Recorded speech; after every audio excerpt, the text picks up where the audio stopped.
আসসালামু আলাইকুম রহমতুল্লাহি ওয়া আজকে আমরা একটা নতুন ভিডিও নিয়ে হাজির হয়েছি।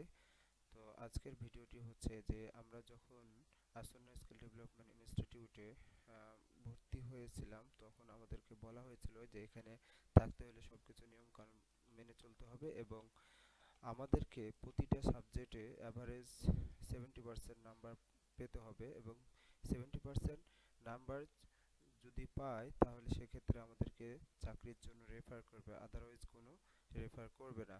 তো এই জিনিসটাই আমরা এক্সেলের মাধ্যমে কিভাবে বের করব সেই জিনিসটা আমরা এখন দেখব। তো চলুন শুরু করি। আমরা প্রথমে ইকুয়াল সাইনকে কল করব।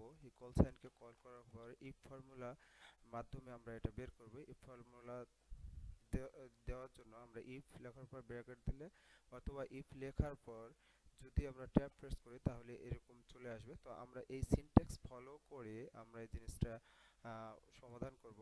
তো আমরা প্রথমে লজিক্যাল টেস্ট দিব, অর্থাৎ লজিক্যাল টেস্ট আমাদের এখানে অ্যাভারেজ স্কোর দেওয়া আছে। এখানে হচ্ছে এই সেলটা ক্লিক করব। এই সেল ক্লিক করার পর ইকুয়াল দিয়ে গ্রেটার দেন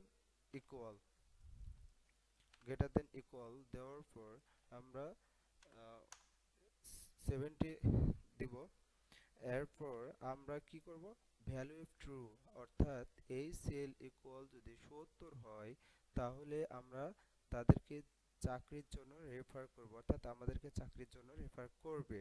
তাহলে আমরা এখানে ডাবল ইনভার্টেড কমা দিয়ে আমরা রেকমেন্ডেড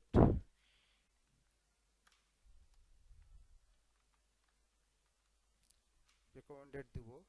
এরপর আমরা কমা দিব। যদি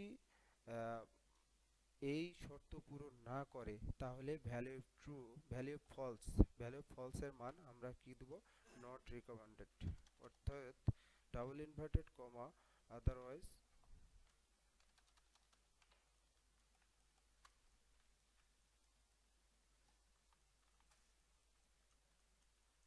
নট রিকমেন্ডেড। আমরা এখন ব্র্যাকেট ক্লোজ করব। ব্র্যাকেট ক্লোজ করার পর আমরা এখন এন্টার প্রেস করব। এন্টার প্রেস করলে আমরা ফলাফল দেখতে পাবো। তো এই যে আমাদের চলে আসছে, এখানে 70% নাম্বার আছে, সেজন্য উনি রেকমেন্ডেড হয়েছে। তো আমরা পরেরগুলা এভাবে টেনে দিতে পারি অথবা ডাবল প্রেস করলে আমরা চলে আসব। তো এখানে মানিক সাহেব 70% নাম্বার পাইছে, সেজন্য রেকমেন্ডেড হয়েছে। 85 পাইছে, এখানে 64 পাইছে, নট রিকমেন্ডেড।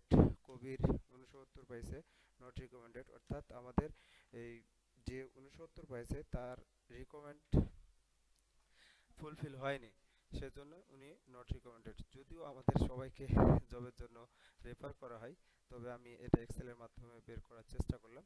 তো এই ছিল আজকের ভিডিও। ধন্যবাদ সবাইকে। আসসালামু আলাইকুম।